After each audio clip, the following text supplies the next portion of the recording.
Hi everyone, this is Marv Widener here in Gunnison County, Colorado. I'd like to introduce Matthew Birnie, Gunnison County Manager. Matthew, why don't you start by telling us a little bit about Gunnison County? Well, Gunnison County is in western Colorado. We're a resort community in the mountains. Our eastern boundary is the Continental Divide, so we are at high elevation. We've got a community of historically natural resource extraction and mining, though there's not much of that in the valley anymore, and we still have ranching and big driver for our local economy is the ski area and tourism. Very good. Can you tell us a little bit about Gunnison County, the government itself, the size, some of the things that are going on in Gunnison County, Colorado? Sure. We've got about 200 employees and around an $80 million budget, including the hospital and excluding some capital expenditures. And we've got an airport right over here, as you can tell. A very active airport. As you can tell. And so for the last 3.5 years or so, we've really structured the county organization and our activities around a strategic plan created by our Board of County Commissioners in early 2008. Matthew, if you could tell us a little bit more about the strategic plan, how you've implemented it, something about your Managing for Results initiative. Sure. So we started our Managing for Results initiative with a plan in mind to start with the Board of County Commissioners and have them set an overall direction for the county that included implementing Managing for Results and performance management, and really trying to put some management systems in place that hadn't been there.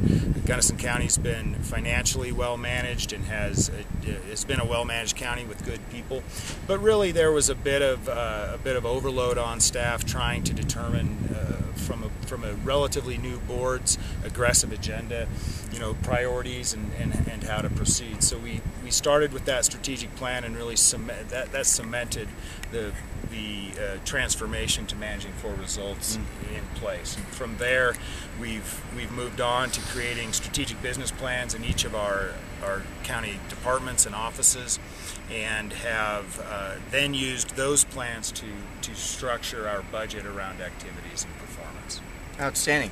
Well, one of the unusual things about your leadership and your experience here in Gunnison County is that you've been able to build such a powerful integrated management system, getting the culture of the organization and everyone in it really focused on results.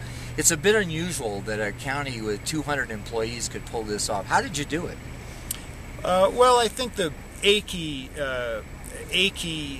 component was getting the board's involvement and buy-off initially.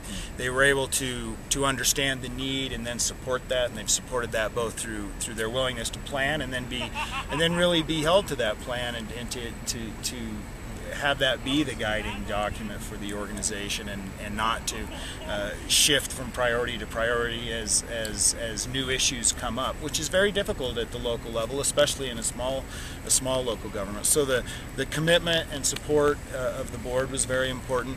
Another thing that was very important for us here, because of limited capacity internally to do this kind of work, was finding the right partner, and Widener has really worked with us to do that, and your willingness really to create different approaches and models to fit an organization our size has been crucial. Obviously, the first question I asked you, I believe, was, these are all nice examples of these very large jurisdictions. Right. How do you translate this? And really, we've worked on that together, and that's been a really important piece, I think, of our successful implementation.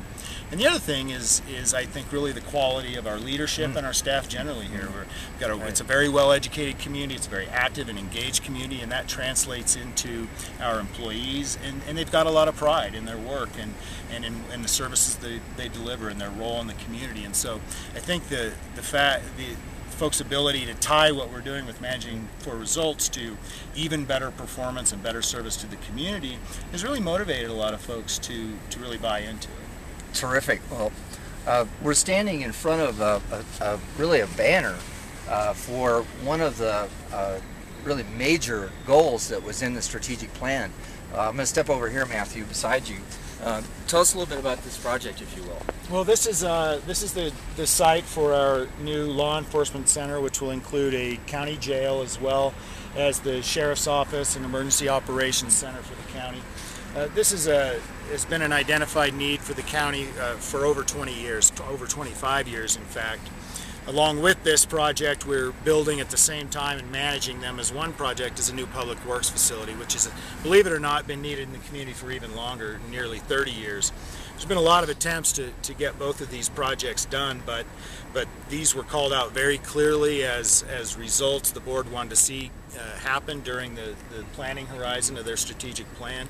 Both projects are underway now without an increase in taxes, which was a component of the board's plan as well, and both will be completed ahead of schedule from what was identified in the plan. Terrific, Matthew. Just one last question. What's next? Well, we'll see. These are for us really. I think the evolution of managing for results for us is further refinement, I think, of the strategic plans that folks have created, using the data that they've begun to gather even more, and really just continuing to drive the message and practice of managing for results further into the organization, and ultimately to continue to refine it so whatever priorities and goals our board sets or put in front of the staff, we've got good management systems in place to achieve those goals. Terrific. Thanks a lot, Matthew. You bet. It's always a pleasure.